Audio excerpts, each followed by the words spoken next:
Hi, I'm Felicity, a registered nurse, cosmetic injector and clinic owner. Welcome to my channel, The Fit Injector. Today, I'm going to talk about 5 things to know before becoming a cosmetic injector. Now, I know a lot of you will love this video because being a cosmetic injector is like so popular at the moment. It's like the buzz industry to get into, and so many people want to do it. And most days I feel like I get more DMs on Instagram about how to become a cosmetic injector than people that actually want bookings. Alright, so point 1. First thing you need to do to become a cosmetic injector is you need to study to become a registered nurse or a doctor. Now, I do get questions, I've had them on other videos, is can you do cosmetic injectables as an enrolled nurse? Now, the answer is yes, and I would actually recommend you look up the AACDS website because they've got some really good info on this. Yes, they will let you study, yes, you can do training, but good luck getting a job because most clinics won't hire enrolled nurses because legally you have to be directly supervised. And as an injector, you generally work on your own as a registered nurse or a doctor. So that would mean those clinics employing 2 people at a time just so you could do the injectables. So my advice is just do that bit of extra study. If you're thinking about should I become an enrolled nurse or a registered nurse, do that bit of extra study, get registered, it will be so much more worth it. Now, just to add to that, remember when I talk about the enrolled nurse, registered nurse, doctor, cosmetic injector, all of that, I'm talking about the legal things in Australia because that's where I am.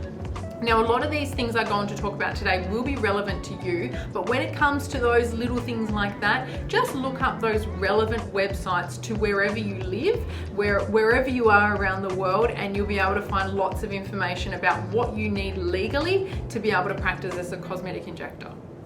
So, once you've finished your study and you are either a registered nurse or a doctor, then you're going to need some training in injectables. Point 2. So, yes, it's great, sign up for a 1 or 2 day course, but remember you're going to need a lot more than that. My personal recommendation is get as much training as you possibly can initially and then never stop learning because there's always new products and treatments and devices and techniques coming out on the market and you want to be able to keep up with it. It is a very, very fast-paced industry. So point 3 is you need to have a really good aesthetic eye, a great bedside manner, and be prepared to handle high client expectations. So look, it's all very well and good. Everyone can go and do a 1-day course in how to physically inject, but not everyone is going to have that aesthetic eye. So you need the ability to determine what each client would benefit from when you are in front of them, most often meeting them for the first time, and they're going to have high expectations from you and the treatment. So will you be able to assess them, give them a good treatment plan for the day plus an ongoing treatment plan, and really explain to them what to expect, how many treatments they're going to need. You're going to need to talk about price, which I know for a lot of registered nurses and doctors, if you've worked mostly in a hospital system, it can be hard then having to balance that you're a medical professional, but you're also having to talk about price because people are financially invested in this treatment, which then increases those high expectations as well. And then you have to execute this all really well. Number 4 is it is not as glamorous as you probably think it is. Now, as I mentioned at the start, it's a very popular industry for people to get into at the moment, and I think a lot of people think, you just get to dress up and you get to play with needles and plump up lips all day. But in reality, yes, you do get to do those things, but in reality, I personally like to do it in scrubs and runners, and be prepared for late nights, regularly changing schedules, being on call 24/7 for your clients if any complications arose, because generally in any area that you work with the cosmetic injectables, you will be working on your own, so you are responsible for those clients at all hours. And then there's pressure of high client expectations, medical complications, and finances. Now, we've talked about the client expectations, medical complications. Every single time you treat a client, there are risks. Now, these are from minor things that they're going to annoy your clients, they're going to be pretty peeved off about, but you're gonna have to learn how to manage that. The second thing is, every single time injectors put a needle in someone's face, there is a risk of major medical complications, and you're always going to have that in your head. There's no injector out there that can say that these are never going to happen. We cannot guarantee that.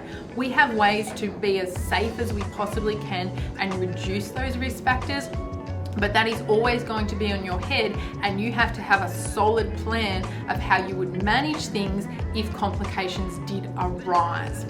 Financial pressure. If you are working within a clinic, you will have to meet financial targets. If you are running your own business, you will have lots of business expenses that you need to cover. So as a medical professional that has financial pressure, how are you going to balance that? Point 5 is social media. If you want to work as a contractor or in your own business as a cosmetic injector, you need to nail social media. If you're not confident in front of the camera, if you're not confident with regularly posting content, you need to start practicing now.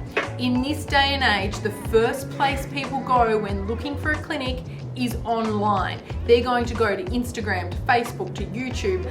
You need to be across multiple platforms because they're going to be looking, okay, who does lip filler in my area? And they're most likely going to find you on one of those platforms. You need to be able to speak to an audience. You need to be able to communicate who you are and why they would choose you.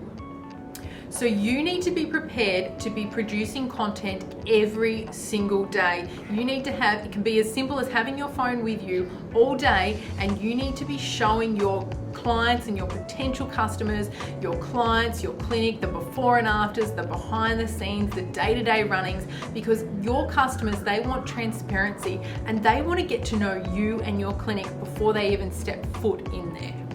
I hope you found this video helpful about 5 things to know before becoming a cosmetic injector. If you are thinking about becoming a cosmetic injector, drop some comments below. I want to know, do you have more questions or questions about the 5 points I talked about? If you found it helpful, give me a thumbs up, subscribe for more videos, and I'll see you next time.